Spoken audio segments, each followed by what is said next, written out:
We called it Erebus II, a perfect twin of Earth hidden on the far side of the sun, a ghost world we were never meant to see. For 3 months, we'd chased its radio shadow across the heliopause, triangulating strange echoes that matched old Earth broadcasts, signals so faint and corrupted that Command thought they were cosmic reflections of our own transmissions. But the closer we came, the less they sounded like echoes. They started forming names, our names. By descent orbit, everyone had gone quiet. There was something obscene about the symmetry.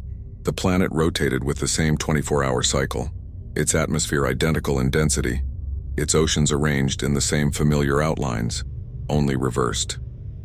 I remember staring at the topographic feed and feeling something twist in my gut. It was like looking at a photograph of your own face but smiling wrong. We broke through the cloud cover at 600 local time. The sky was violet. The clouds were thick as bruises.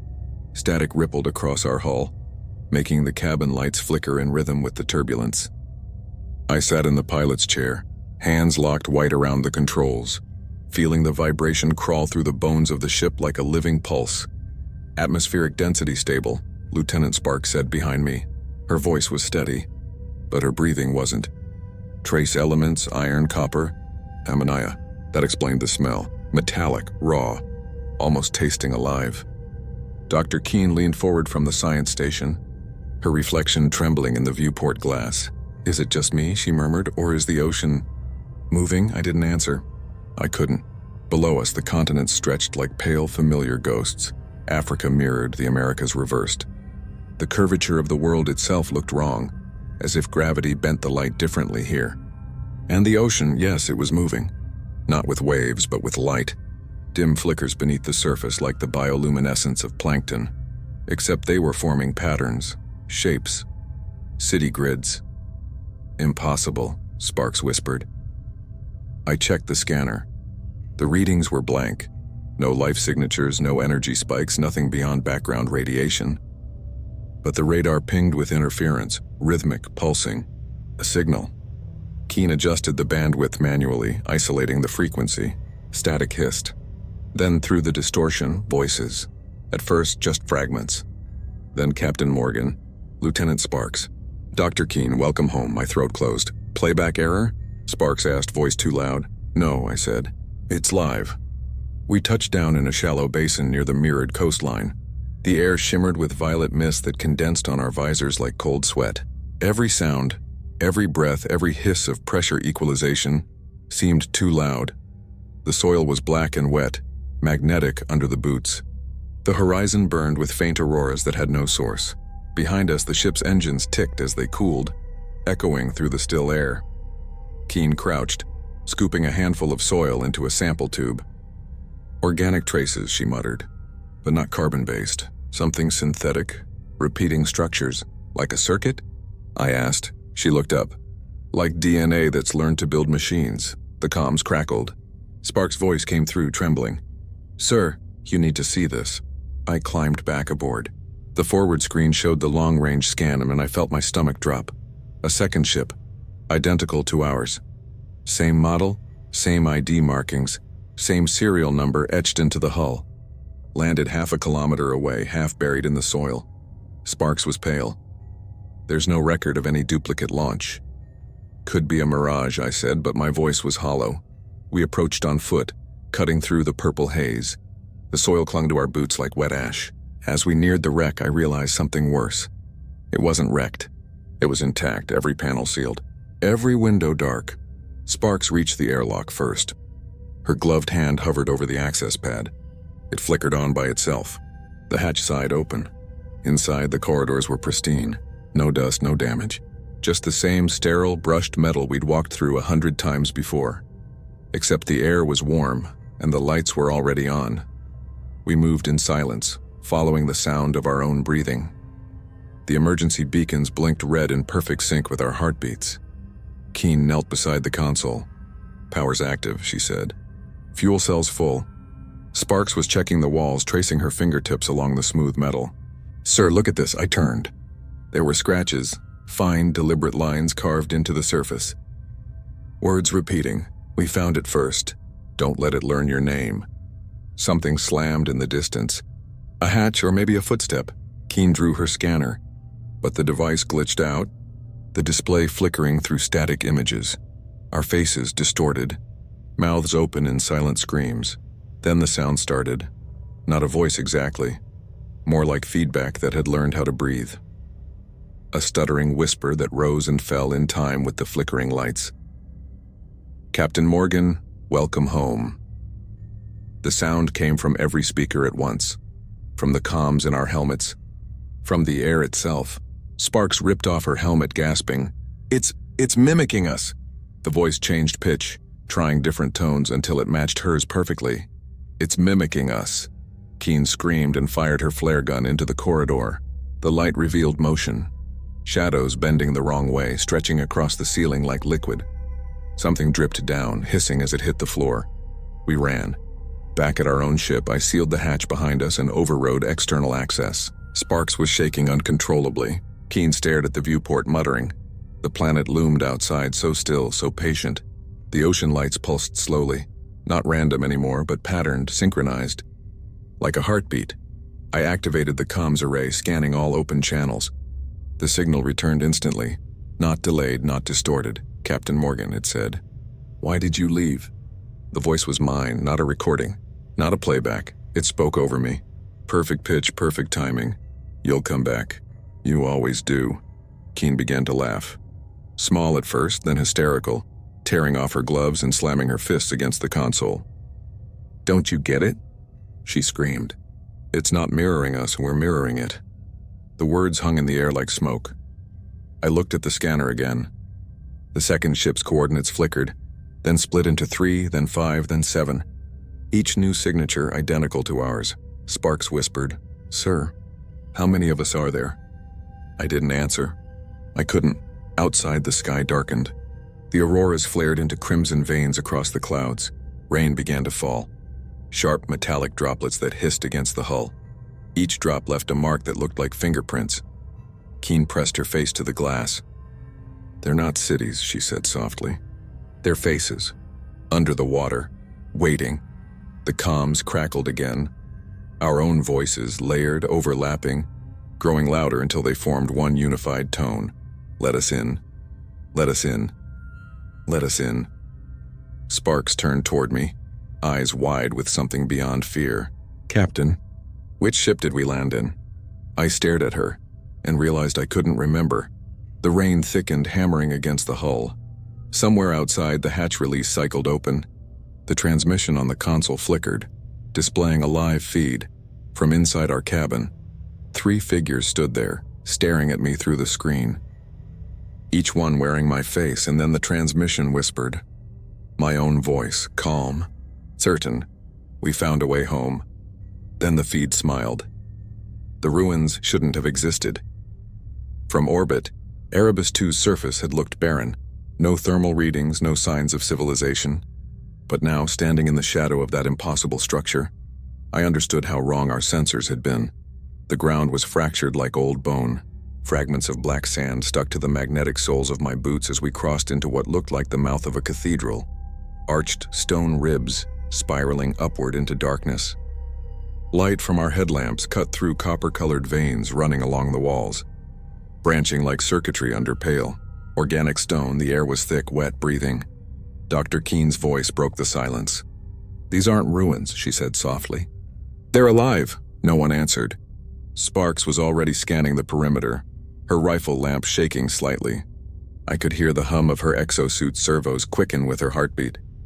When we stepped deeper inside, the floor began to vibrate under our boots.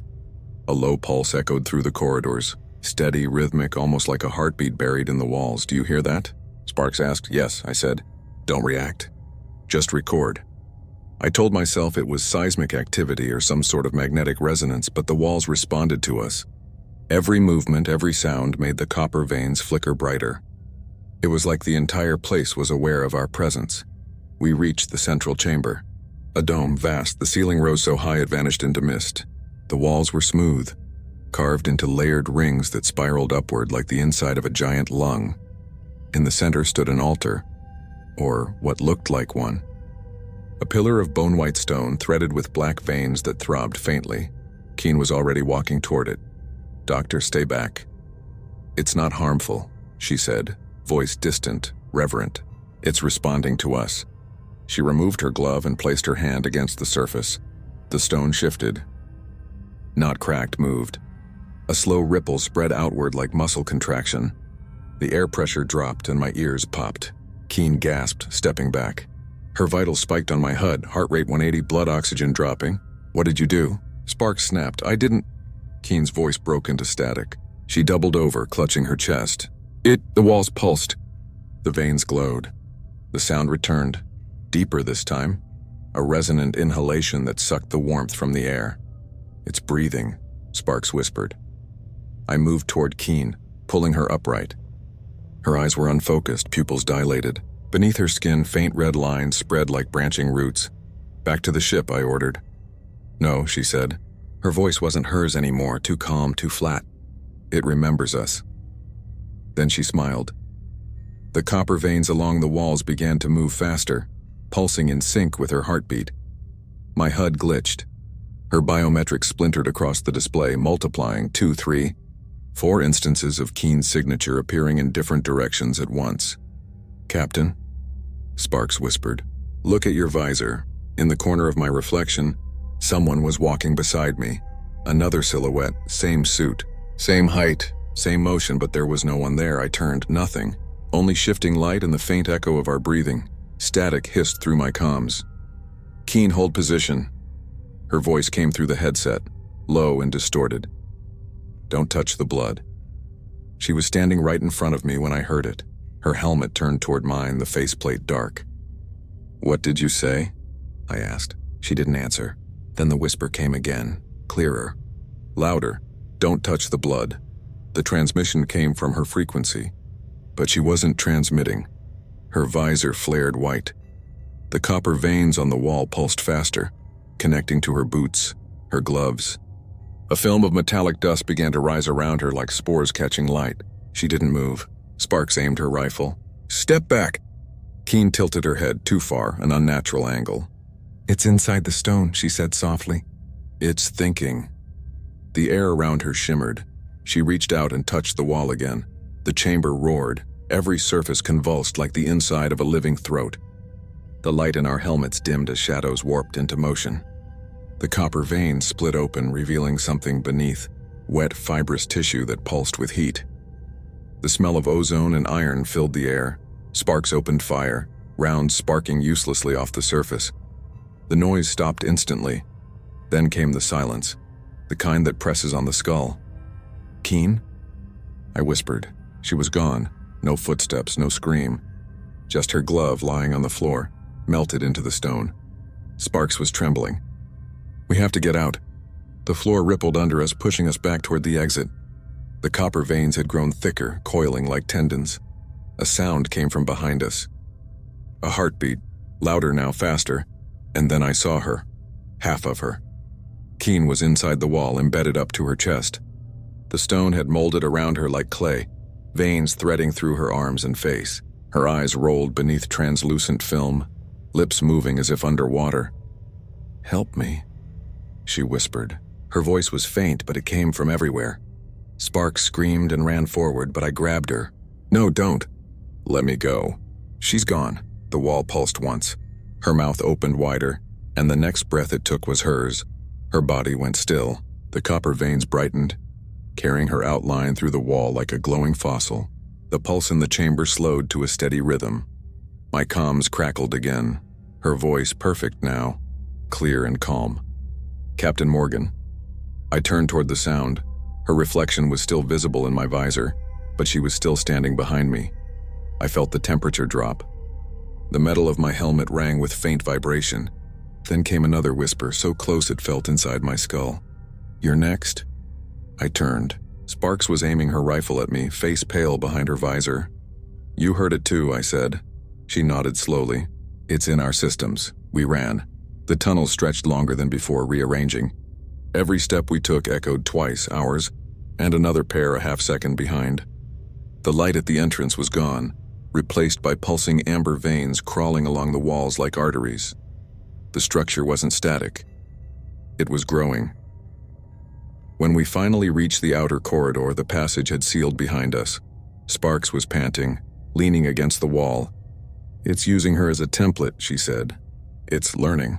I checked the feed from Keen's suit. The vitals were active again.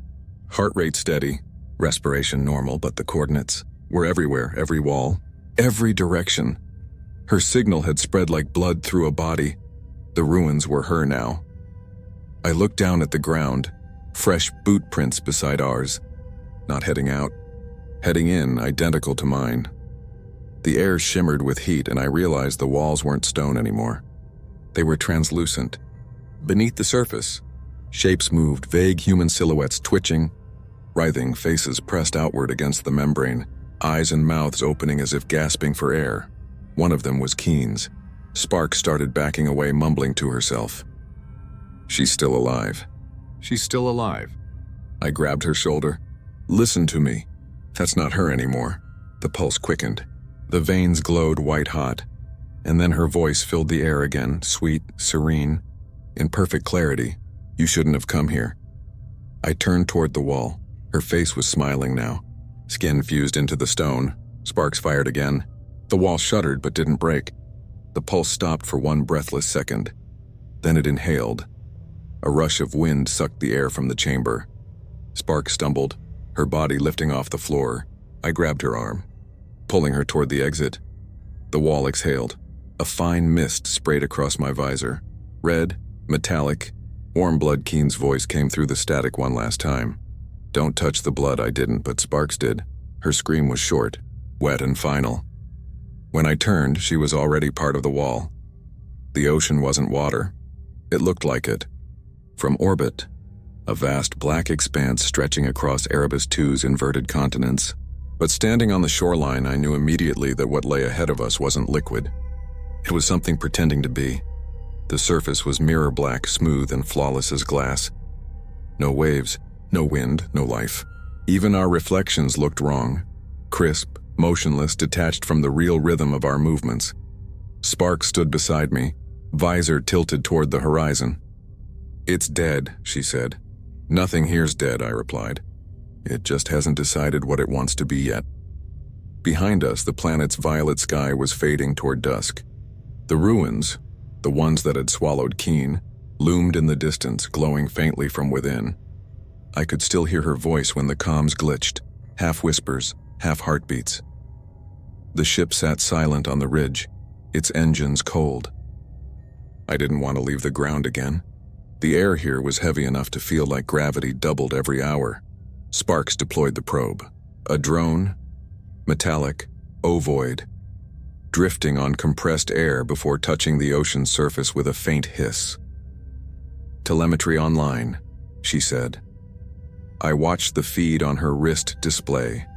Pressure, temperature, salinity. Then came the hum, a low vibration. Not sound exactly, but something inside the body, like standing next to a colossal heartbeat. The surface rippled. The reflection of the sky fractured and reformed. The probe went under. 30 meters, Sparks reported. Signal steady, the hum deepened.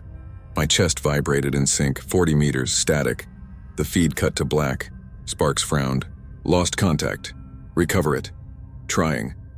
Her hands danced across the console. Nothing. Then, a blip. Faint, erratic. The probe resurfaced. Or part of it. The shell cracked open, its inner frame slick with oil that moved on its own. The fluid writhed, recoiling from the beam of her headlamp, twitching toward shadow. "What the hell?" "Contain it," I said. Sparks used a sample capsule, sealing the residue inside. Through the translucent casing, it pulsed faintly, a heartbeat echoing ours. "It's alive." "Alive doesn't twitch away from light," I muttered. Back aboard the ship, Sparks ran an analysis. The lab lights flickered, the generator struggling to keep stable current. The entire planet seemed to drain energy. On the monitor, molecular sequences scrolled endlessly. The AI processor stuttered, freezing mid-calculation. Sparks' voice cracked as she read the results aloud. "It's half organic, half metallic." "But the genetic markers..." She trailed off. "What?" "It's mapped to us." "Our DNA, sir." "Exactly." The hum returned, faint at first, then growing louder through the hull. The water outside the viewport was moving now. though there was no wind. Gentle waves rose and fell, each one delayed by half a second after our movements. When I leaned forward, the reflection did too, slower, softer, like it was learning the rhythm of my breath. "Is that tide?" Sparks asked quietly. "No," I said. "It's us." The surface began to glow. Thin threads of light crawled beneath the black sheen, tracing human shapes in the reflection. Faces, torsos, hands, all shimmering outlines moving just a fraction behind us. Sparks stepped closer to the glass. "It's mirroring us." "No," I said, staring into my own distorted face. "It's practicing us." Her breath fogged the visor, obscuring her reflection for a second. And when it cleared, her mirrored image didn't move. It stayed there, smiling faintly, long after she'd turned away. "Captain, step back." The reflection blinked, once, twice, then turned its head, slowly, unnervingly, to follow me.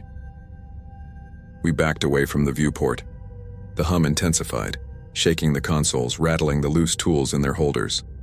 "External sensors offline," Sparks said. "Hull temperatures dropping fast. Seal the ship." As the shutters closed over the viewport, I caught one last glimpse of the reflection. No, not mine anymore. Pressing its face against the glass from the other side, grinning wide enough to crack its skin. We powered down everything except emergency lighting. The silence that followed was worse. Sparks was pacing. What if it's mimicking the neural frequencies we emit? If it's reading us, copying us cell by cell? "It already has, Keen," I said quietly. She stopped. Her voice dropped to a whisper. "You think it's her?" I didn't answer. The hum returned, steady now, like a machine syncing to our heartbeat.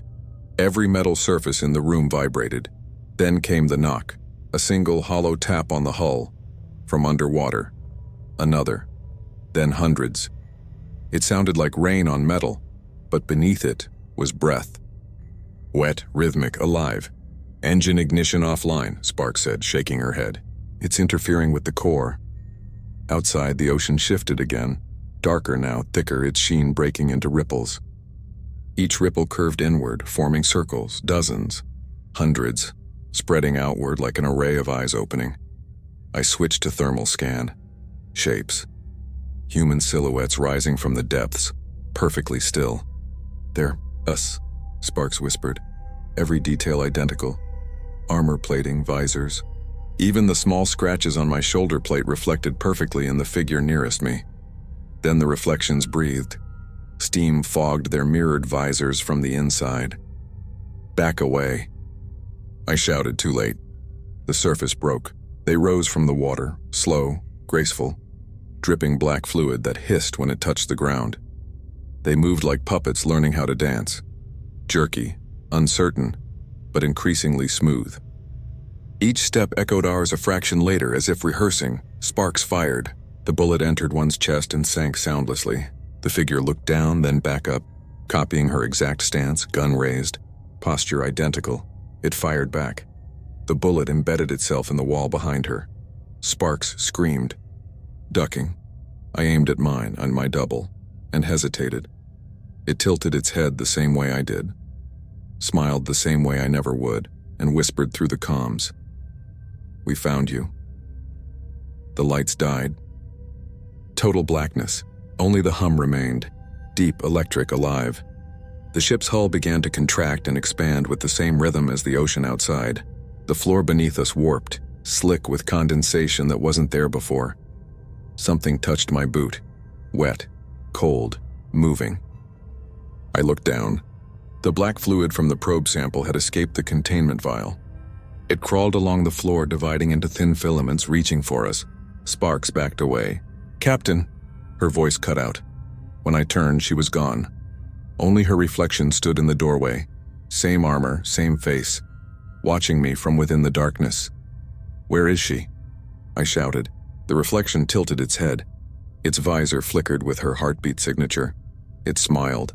The hum stopped. Silence. In the stillness, the reflections pressed their palms against the glass viewport. Hundreds of them, faces rippling across the black water. And then all at once, they smiled, before we did. When the power returned, the ocean was calm again. No shapes, no sound, but the logs showed movement. 2 life signatures detected aboard the ship. Mine, and another, both marked Captain Morgan. We tried to leave. That's the part I keep repeating. Not because it helps, but because it anchors me. We tried. We followed every protocol, every calculation, every escape vector the ship's computer could generate. But the planet wouldn't let us go. No matter which trajectory we launched on, we ended up in the same orbit.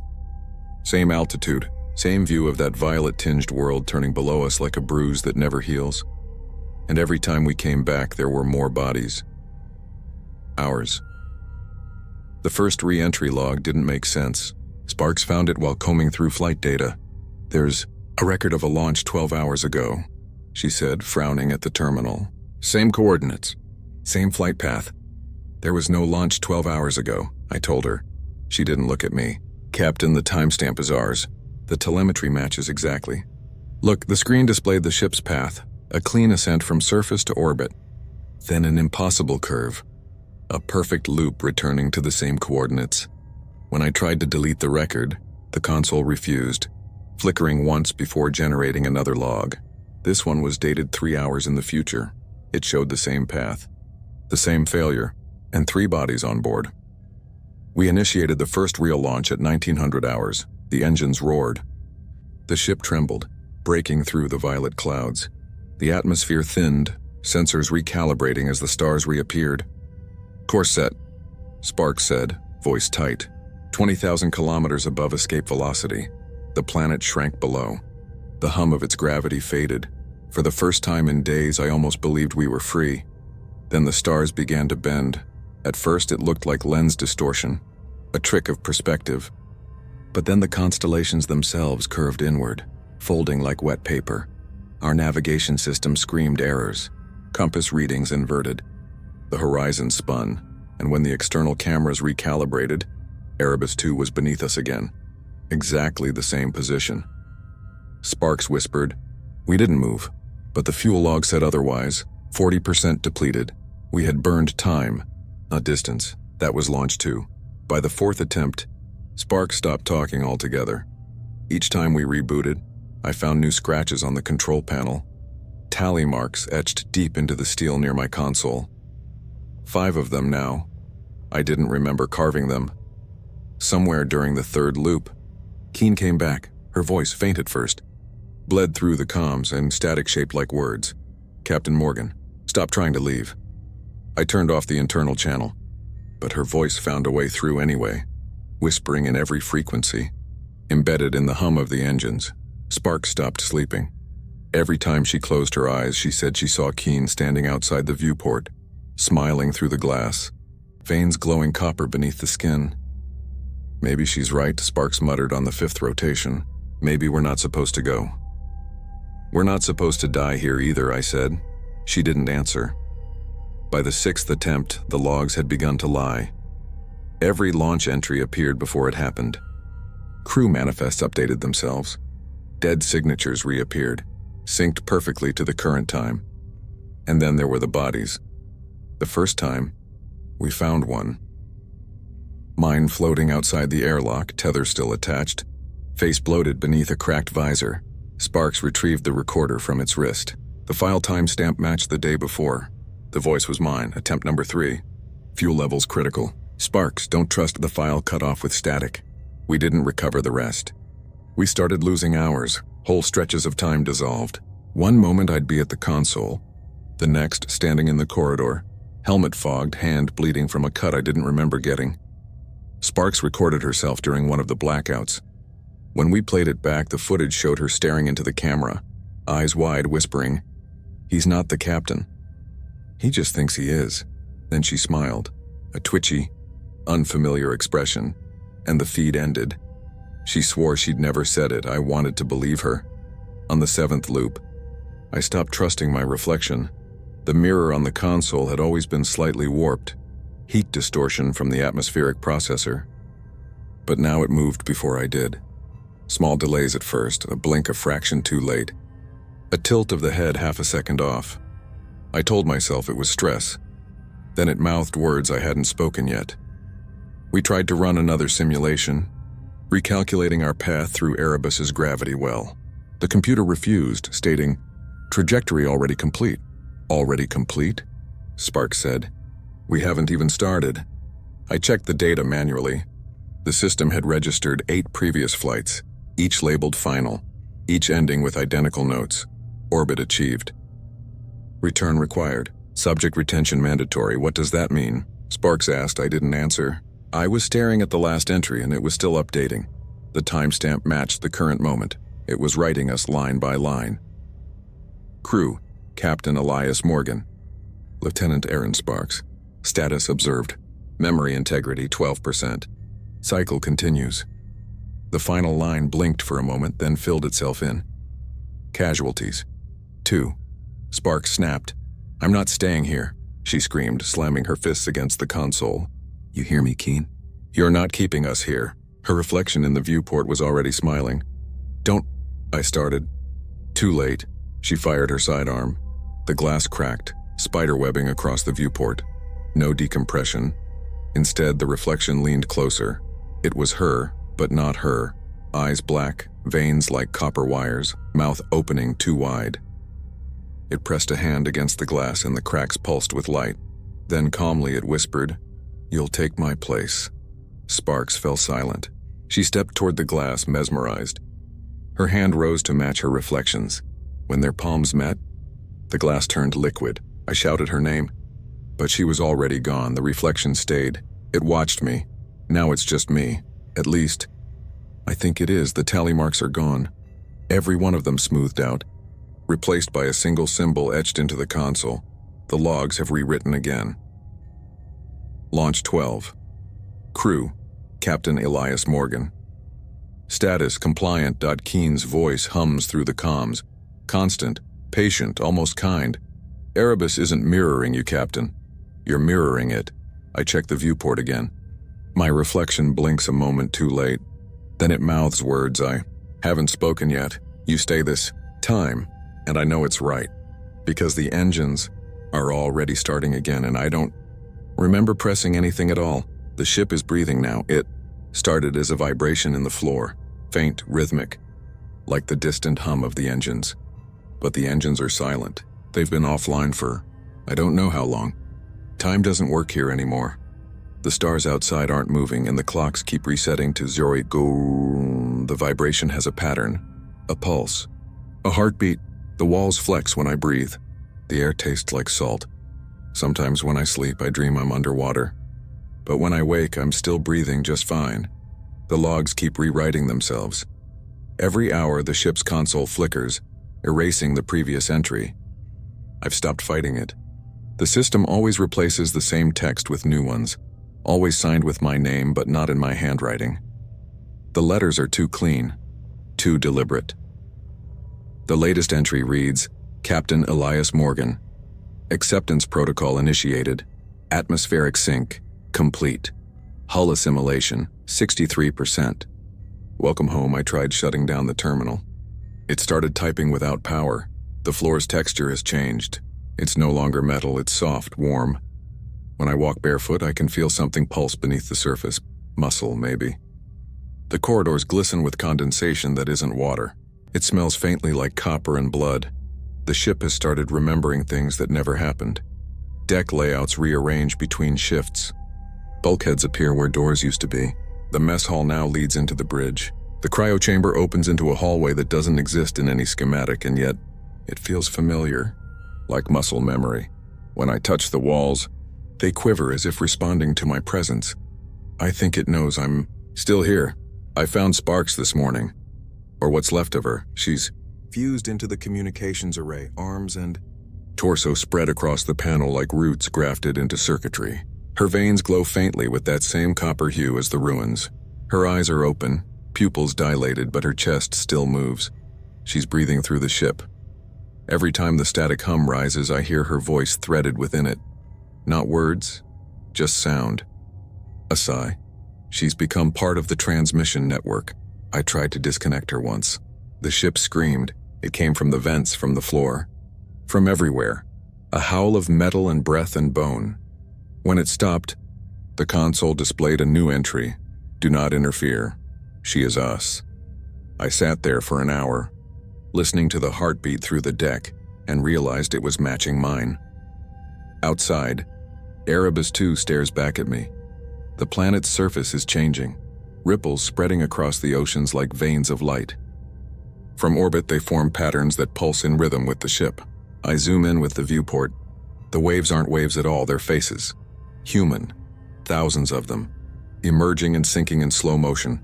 Their expressions peaceful, as if dreaming. Some look like the crew, others older, unfamiliar. A lineage of assimilation stretching back centuries, maybe longer. The data logs say Erebus 2 wasn't formed naturally. Its geological strata are organized, patterned, symmetrical.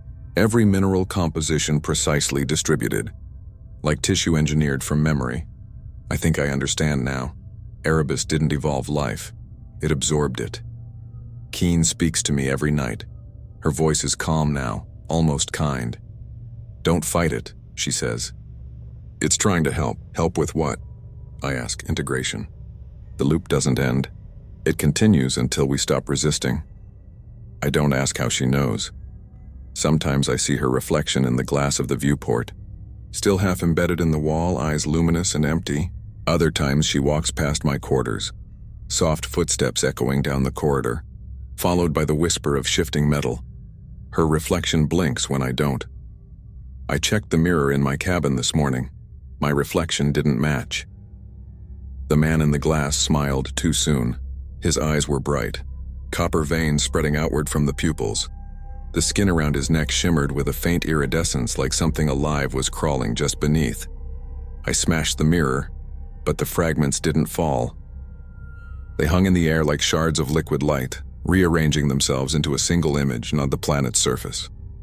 The faces in the ocean, and mine among them. The airlock cycles by itself now. Every few hours the hatch opens, and the air that comes in is warm. It shouldn't be. The planet's atmosphere was toxic, unbreathable, but it smells clean. Fresh. Familiar. Like home. I don't know what home means anymore.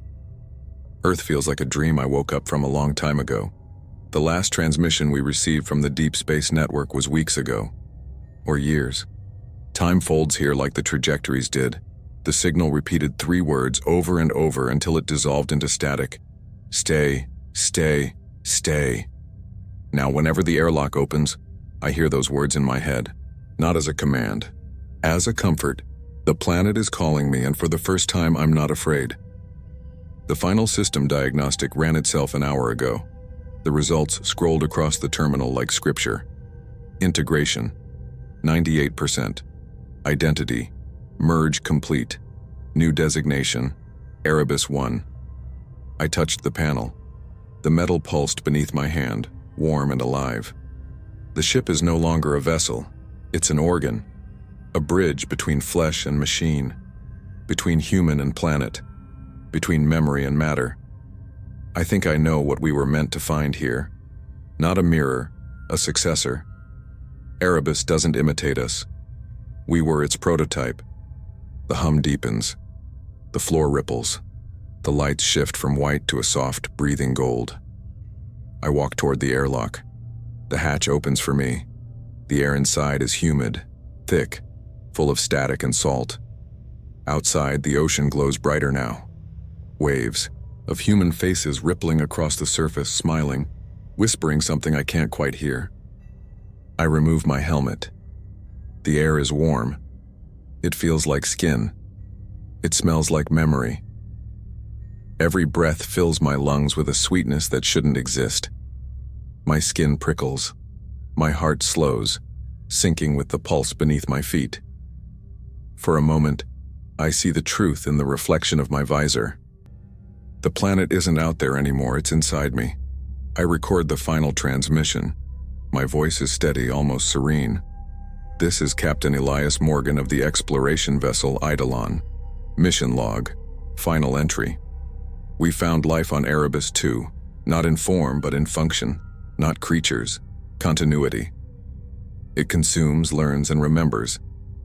Every soul it takes becomes part of its memory. Its purpose isn't death. It's evolution. I pause. The console lights flicker one last time.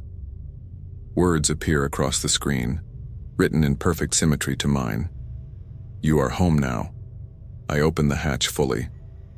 The air rushes in, carrying the hum of 1,000 voices, sparks, keen, even my own. The ocean below glows white, spiraling upward like veins of light. The stars vanish. There's only Erebus, breathing, endless, infinite.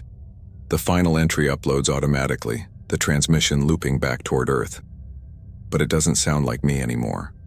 My voice has changed. The last transmission from Erebus 2 wasn't a distress call. It was a welcome message, sent from Earth,